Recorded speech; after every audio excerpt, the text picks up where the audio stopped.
За сайн байна. Одоогүй байна. Тэгээд энэ өдөр 13 цаг ажиллаад ингээ ажиллаад хараад байж байна. За тэгээд өнөөдөр нөгөө нэг Facebook-ээр ч юм уу одоо нэг стори хийсэн. Тэгээд нөгөө Монголоос одоо Америк руу ирэх сул хийх хүмүүс хандлагатай сонирхож ийн гэд стори хийсэн. Тэгээд айгүй хүмүүс ерөнхийдөө холбогдож ийн. Өө шууд очиод ажил хий. Шууд очиод чиний хийж байгаа ажлыг хиймээр байна гэд тэгээд холбогдож ийн. Тэгээд ерөнхийдөө нэг юм ойлголтыг өгөхөд бол одоо аялын визээр ч юм уу оюутны визээр ирээд тракны ажил хийдэг байгаа шүү. Яг тэрийг хийж чадахгүй. Яагаад гэвэл тракны одоо үнэмлэх авахын тулд ажиллах эрх болон social security ном дугаар одоо 8 оронтой тоо хоёулаа хамт бийжиж одоо нөгөө жолооны DMV гэдэг одоо нөгөө үнэмлэх өгдөг газар очиж шалгалтаа тэр хоёроо үзүүлчиж шалгалтаа өгдөг. Тэгээд нөгөө зөвшөөрөл аваад ингэдэг. Тэр 3 төрлийн шалгалт байгаа. Нэг нь болохоор дөрмийн шалгалт, хоёр дахь нь аман шалгалт, тэгээд гурав дахь нь дороомын шалгалт гэдэг ийм 3 төрлийн шалгалт байгаа. За тэгэхээр одоо тэр work authorization картыг яаж авах боломжтой вэ гэхлээр эсвэл ногоон карттай байна. Эсвэл одоо юу гэдгийг цагаачлалын албанд одоо ханддаг ч юм уу одоо тий ямар нэгэн аргаар ингээ ханддаг ч юм уу тэгжиж тэр ажиллах эрхийг авна. Эсвэл одоо юу гэдгийг тий бичиг баримттай хүнтэй суух ч юм уу тийм боломж гарах юм бол сайхан байна. Тэр тийм бичиг баримтаа одоо тийм хүнтэй суух юм бол одоо мэдээж шууд ногоон картаа болоод ингээ тракны жолооч болох боломжтой. За тэгэхээр би бол одоо College of DuPage гэдэг ийм community college-д сурж байгаа. Одоо монголоор бол одоо барилгын коллеж ч юм уу одоо тиймэрхүү гэсэн үг одоо мэрэгжил олгодог 2.5 жилдээ тийм сургуульд бол сурж байгаа. За тэгэхээр яаж хийж байгаа л наашаа яаж ирэх боломжтой вэ гэдгээ л хайх хэрэгтэй болчихж байгаа. Тэгэхээр оюутны визээр ирээд одоо манай сургуульд ирээд юм уу оюутны визээр ирчээд тэгээд нөгөө визээ гаргуулчаад тэгээд энчэнэ ирснийхаа дараа одоо юу гэдээ за би одоо харлсан чи яах вэ одоо бичиг баримтаа ингээд одоо статусаа өөрчилсөн чи яах вэ өөрчлөл би одоо ингээ өөрийнхөө харыг даана гэж бодож байгаа бол яаж хийж байгаад Америкаас одоо юу гэдээ Монголоос одоо юу гэдээ оюутны визээр ч юм уу аялын визээр ч юм уу хурж ирээд тэгэл энчэнэ уучраа болно доо. Тэгэл хуульч мэлж олоод одоо юу гэдээ те юм зохиогоол ингээл ерөөхдөө бол ингээд тэгжээс ер нь бичиг баримт авах боломжтой. Тэгээд тэгсэн тохиолдолд бол яг одоо ингээд тракд явах яг эрхээ авдаг байхгүй үнэмлэхээ авдаг гэсэн үг. Тэрнээс бусдаар бол яг Монголоос шууд одоо юу гэдэг тракны жолоочийн виз гаргадаг тийм боломж бол байхгүй.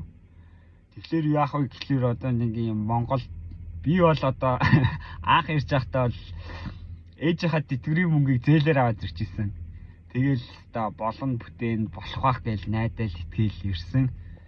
Тэгэл яах вэ? Тэгэл аз таарал ингээл юм бичиг баримт бүтээл ингээл одоо яг тракны жолооч хийгээд тэгээ одоо яг би хүссэн сургуульдаа ороо сургуулаа хичээлээ хийгээд ажлынхаа хажуугаар трак барингаа хажуугаар нь хичээлдээ яваад ингээд нэг 2 өдөр нь хичээлдээ яваад үлдсэн 5 өдөр нь ажиллаа хийгээд ингээд өөрөө төлбөрөө төлөөд явж байгаа. Тэгэхээр ерөнхийдөө бол сургууль одоо ингээд юу гэдгийг тэтгэлэг авч чадаагүй ч юм уу эсвэл өөртөө яг бэлэн мөнгөгүй бол тэгэл багаас нь эхэлнэ. Зөөгч мөөгч тэгэл хаана л бол тэгэл айл нүүлгэх мүлгэх тэгэл нөгөө dishwasher буюу одоо аяг тав угаадаг хүн тийм одоо хаан дилс бол одоо бичиг баримтгүйгээр хийж болох ажлын тэр бүгдийг л олж хийн.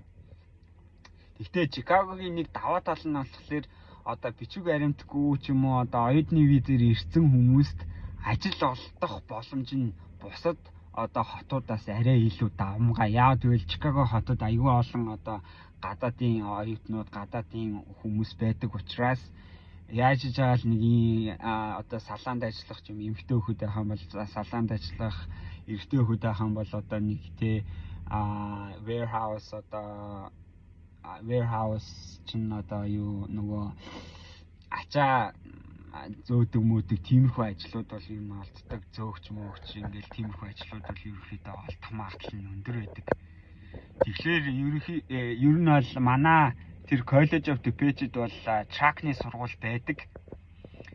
Тэгтээ тэр track-ны сургууль нь бол одоо I-20 явуулж мавуулаад одоо гадаадаас одоо оюутан хүлээж авах боломжгүй.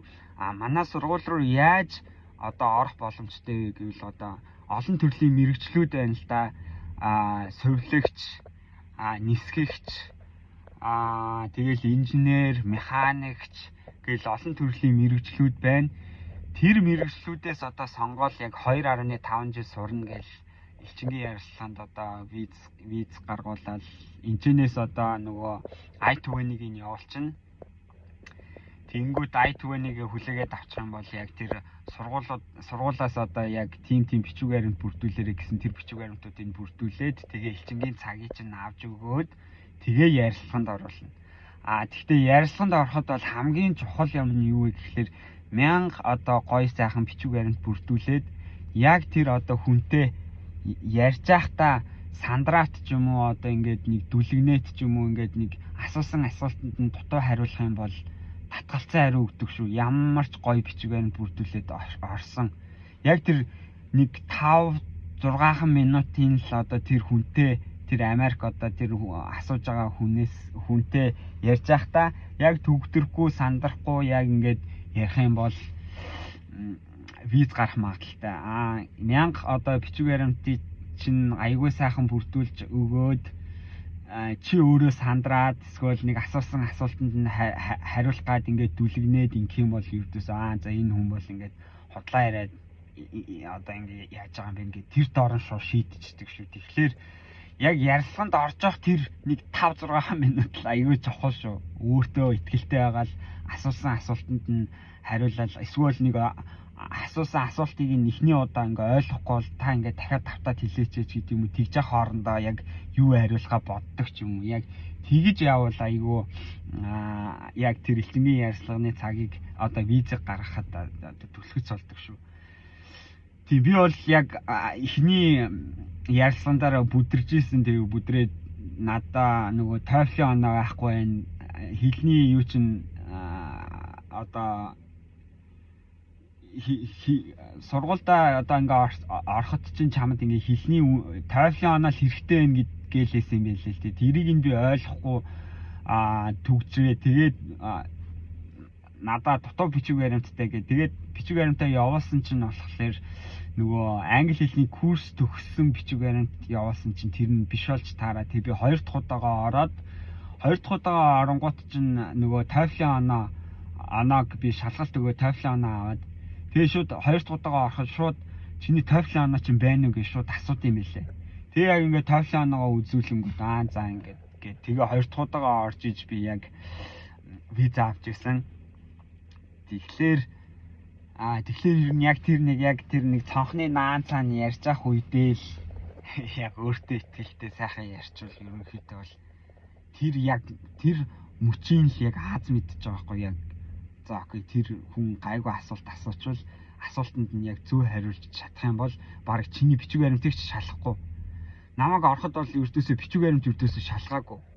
Угаасаа тэр нөгөө нэг элчингийн ярилцлаганд ороход одоо юу гэдэг тэр нөгөө бичиг баримтаа бүрдүүлээд нөгөө анкетаа бүглөөд орсон болохоор тэнцэнээс мэдээлэл чинь авчиж байгаа. Тэгээд тэр одоо элчингийн хүн чинь юуг шалгаж байгаа вэ гэхээр за энэ яг хүн асуусан асуултандаа төгжрөхгүй хариулж ийнү яг үнэн ярьж ийнү гэдгийг чинь шалгаж байгаа байхгүй. Тэгэл жоохон төгжрээл ингээл дүлгнээл ингэчих юм бол тэгэл за энэ хүн хотлоогоосаа юу мэдээлэл одоо хотлоогоосаа ярьж орж байгаа юм байна гээл тэгэл татгалцсан хариу авах магадaltaй. Тэгэхээр ер нь яг тэр ярьж явах үедээ л ихтгэлтэй сайхан ярьчвал яг виз гарах боломжтой. Тэгэхээр одоо бол би цагийн $32-оор ажиллаж байна. Би сургууль явдаг болохоор би ийм локал жолооч хийж байгаа. Локал гэдэг нь болохоор юу вэ? Өмнө нь бол би өөр мужуудаар явдаг гэсэн. Одоо Калифорниад Техас одоо юу гэдэг те иймэрхүү можуудаар хаана л одоо ачаа тэр ачаануудыг хөргөж өгөөл ингээ явдаг гэсэн. Одоо болохоор би нөгөө сургууль сурж байгаа болохоор локал хийж байгаа. Тэгээд локал нь яадаг вэ гэхээр ерөнхийдөө бол жоохон нэлээд дуршлагатай болсон хойно тийм боломж одоо бараг $32 цалинтай хүрнэ. Анх бол зүгээр өртөөсөө ямар хаана ажил намайг авч ийн тэр газар нь хямдхан байсан ч үнэн цалин бага байсан ч гэсэн хамаагүй. Тэгэл хаана л авч ийн тийшээ л орно. Яагаад гэвэл чи туршлагагүй учраас ихэнх компаниуд одоо нөгөө даатгалтай байдаг. Тэгээд одоо нэг компанид одоо ингээд орох гээд анкета бүглэхлээр компанийн цаашаага даатгалтай байдаг. Тэгээд тэр даатгал руугаа тэр одоо миний бүгэлсэн мэдээллийг явуулт юм билий. Тэнгүүд миний жолооны үнэлэхийн дагуу миний рекордыг гаргах чинь. За дуршлагатай юу, дуршлагагүй юу, барьж ирсэн үү, барьж байгаагүй юу гэдгийг чинь гаргаад хэрвээ бариагүй байх юм бол тэр даатгалаас нь одоо аппрув болдоггүй. Тэгэхээр яагаад ихэнх компаниуд 2 жилийн туршлагатай юу гэж асуугаад байдیں۔ Тэгэхээр хамгийн хямдхан хаана чамайг шинж олооч авах боломжтой энэ тэрэнд нь ороод эхний 6 сард нь дадлага юугаа хийгээл тэгэл нэг цалингаа дээшлүүлэх боломжтой. Анх бол би нэг $500, $600 сарын ч юм уу 2-7 хоногийн нэг $600 тэгээ нэг $1200 сарын одоо 17 онд ч тэгж авч ийсэн. Тэгэл тэрийгээ багаагаар ихсгээл дуршлаг суугаал ингээл явж ийж би яг өнөөдрийн цалиндаа бол хүрсэн шүү. Би 17 оноос хойш барьсан. Тэгэхээр чи одоо 17 он гэдэг чинь 7 жил 8 жил барьж байгаа юм байна. Тийм 8 жил барьж иж одоо би яг өнөөдрийн ийм цалинд хүрж байгаа шүү. Түүнээс шил ирээ шууд одоо миний хийж байгаа цалинг авах боломжгүй. Тий. Тэгэхээр тэгтээ бол үнэхээр боломжтой. Одоо би жишээлбэл одоо ингээд яг бүтэн цагаар 40 цагаар ч юм уу 50 цагаар ажиллавал би 7 хоногийн нэг 2000-аас нэг их ажил ихтэй байх юм бол нэг 2500 ч юм уу хийж байгаа. Би бол одоо компани жолооч хийж байгаа шүү дээ. Тэгэхээр чинь нэг сардаа нэг 8000-аас 100000 хийх боломжтой. Тэгтээ бүр заримдаа ажил багасаад одоо ингээд нөгөө Трамп марампаас болоод ингээд нөгөө гаднаас одоо ачаа бараа авчрахгүй болцсноос хойш би одоо ингээд бараг 7-7 хоногор цалингаа тавьдаг байхгүй юу. Тэгэхээр 7 хоногийн миний баг цалин одоо 500 болчихж байгаа байхгүй юу. Тэгэхээр чин заримдаа бүр ингээд сарын нэг 2000 3000 цанга хийх үе байна. Тэгэхээр яг нэг хүмүүс ингээл амар энийг хийдэг, тэрийг хийдэг, ингээд ийм 10 20 мянга хийдэг. Эн чинь бас яг тэр нөгөө сизнээсээ хамаарна шүү. Улирлаасаа хамаарна. Тэгээд ажиллаж байгаа компаниасаа хамаарна. Улиралд одоо юу гэдэг зарим үед одоо үүл мөвөл ч юм уу ачааны юу багасах үе байна. Тэр үед бол тэгэл яалтчгүй тэгэл ямар ажил олдно, бага ажил. Заримдаа ч одоо ингээл 7 хоногт би 5 өдөр ажилладаг байхад манай компани бол ажилгүй үед бол намайг дуутахгүй. Тэгэл тэр дуутахгүй үед нь би ингээл цалингүй оцорчж байгаа байхгүй. Тэгэл нөгөө төлбөр мөнгөө төлөх ёстой байдаг. Ажлаас дуутахгүй байдаг. Одоо яана гэл тийм бодол төрж байгаа юм чинь. Тэгэхээр бизи үед бол үнэхээр бизи. Йоо бүр заримдаа бол өнөөдөр гэхэд би ингээ 13 цаг ажиллаж байгаа байхгүй юу. Заримдаа 15 цаг ажиллана, заримдаа бүр хоноотоор ажиллах болно. Нөгөө ачаа хүрэж байгаа байдлаасаа шалтгаална. Хүлээж авж байгаа нөгөө ачааны газар нь одоо хэр удаж мутгаасаа шалтгаална. Ингээд юм байна. Тэгэхээр яг одоо ингээ харагдаж байгаа шиг айгүй сайхан зүйлүүд бол биш шүү. Цаана нь бас нэлээд struggle болж ингээ те эвдрэн зам дээр өвдөн, норон өвдөн бас ийм асуудлууд бас байгаа шүү. Яг харагдаж байгаа шиг гоё ингээл мэдээж Instagram одоо Facebook-ийн story дээр бол мэдээж гоё сайхан зүйлээ л харгална шүү дээ. Яг бодит амьдрал дээр бол ингээл зам дээр нэг донхойсон ганц хүн л явж байгаа шүү дээ. Ямар ч одоо хүн амьтантай interaction одоо ингээ ярилцах боломжгүй, нийгмээс ерөнхийдөө бол тасарчж байгаа шүү дээ. Тэгэхээр ер нь яг иймэрхүү бодит амьдрал бол гэхдээ болохгүй зүйл бол биш. Би бол үнэхээр яг ингээд багаас нь эхлүүлээд зөөгчөөс нь хийгээл таксины жолооч болоод тэгэл тракны жолооч болоод одоо ингээд би сургууль сурах боломж нь гарч ирж байгаа байхгүй. Тэгэхээр яг би бол үнэхэрийн одоо юу хүмүүсийг бол тусалмаар байна. Яг одоо ингээд аялын виз ч юм уу оюутны визд нь гарахт нь тусалж өгөөл тэгэл энд ирэхэд нь одоо юу гэдэг чиглүүлж өгөөл юм хамын зааж өгөөл ингээл юм. Түүнээс жишээл би бол тэр визийг гаргаж өгч чадахгүй. Би бол гаргадаг хүн нь биш. Гаргаад тэр визэнд орохт нь бол туслана. Тэгээд энд ирээд бас одоо нөгөө статусаас ойлгохлоор эрсдлүүд гарна. Америкаас гарахгүй гэдэг ч юм уу одоо бичиг баримтаа автлаа гарахгүй угаасаа гарч болохгүй, гаруул орж болохгүй буцаад. Тэгэхээр тиймэрхүү эрсдлээ зүгээрээ энийг даана гэх юм бол үнэхээр тулсан нь би тусалж чадна. Тэр бол би батаа ялж чадна. Яагаад гэвэл би энэ замаар өөрөө яваад үзсэн. Өөрөө одоо болтгийг нь мэддэг учраас өөрийнхөө чаддаг мэддэг зүйлээ би хүмүүст ингээд офер болж байгаа туслах боломж одоо ингээд хүмүүст одоо би ингээд туслая гэдэг зорилготой явж байгаа.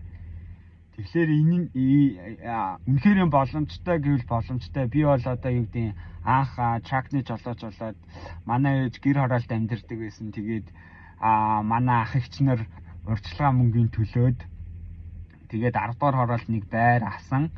Тэгээ үлдсэнийг нь бол чи одоо ингээд тракэнд явж байгаа юм чинь төлж дуусах гэсэн. Анхандаа бол би ууртай байсан хүн сургууль соёлд сурах цаах чинь яахлаарэ миний өмнөөс одоо шийдтий ингээд тэгжсэн. Тэгээд явцын дундаа нэрээч одоо ээжтэй ингээд юу яаж байгаа юм чинь тусалж байгаа юм чинь яагаад би ер нь зүгээр сургуулаа хойш нь тавиад энэ байрыг төлөө дуусч болдгүй ингээд би жилийн дотор би зориод яг 2 өрөө байр 95 тухайн үед 95 саяар авч исэн байр тэгээд 2 өрөө байрыг яг жилийн дотор төлөө дуусгаж исэн. Тэгэхээр үнэхээр боломжтой. Яг одоо гэр хороол би бол гэр хороолд өссөн, гэр хороол мороолд амьдардаг аав ээж нь жоохон боломжгүй те ингээд төлбөр мөнгөний төлж чадахгүй ингээд хүмүүс бол энд үнэхээр боломж байна. Америкт ирээд те ёстой жинхэнэ өөрөө сайн хичээх юм бол үнэхэрийн боломж байна. Өөрөө сайхан аав ээжтэй туслаад байр авч өгөөд тэгээд өөрөө сургуулийнхаа мөнгө төгрөгийг цуглуулад сургуультаа орж болоо хүссэн хүссэн мэрэгчлээ эзэмшиж болж байна. Би одоо яг тэрийг хийж байна. Тэгэхээр яг би өөрөө хийгээд үзсэн учраас энэ дээр бол үнэхээр бат итгэлтэй байна. Тэгэхээр тэр эрсдлээд давж чадна гэх юм бол үнэхээр туслах боломж байна. Тэгэхээр амжилт манай офис Монголд одоо ингээд нэгтцэн байгаа. Тэгээ хүмүүст одоо ингээд эрэхт нь ингээд үнгүй зөвлөгөө өгөөд яах хийхийг нь зааж өгөөд тэгээд элчингийн ярилцлаганд орохт нь бэлтгэхт нь тэр бичиг баримтыг бүгэлж өгөөд тусалж байгаа шүү. Тэгээд энд ирэх юм бол би тэрийг нь тасч аваад хүн амьтанд ингээд ажил төрлийг нь мэдээллийн сайн өгөөд ингээд туслах бол боломж байна. За тэгэхээр ийм байна. Тэгээд өдрийг сайхан өнгөрүүлээрэй.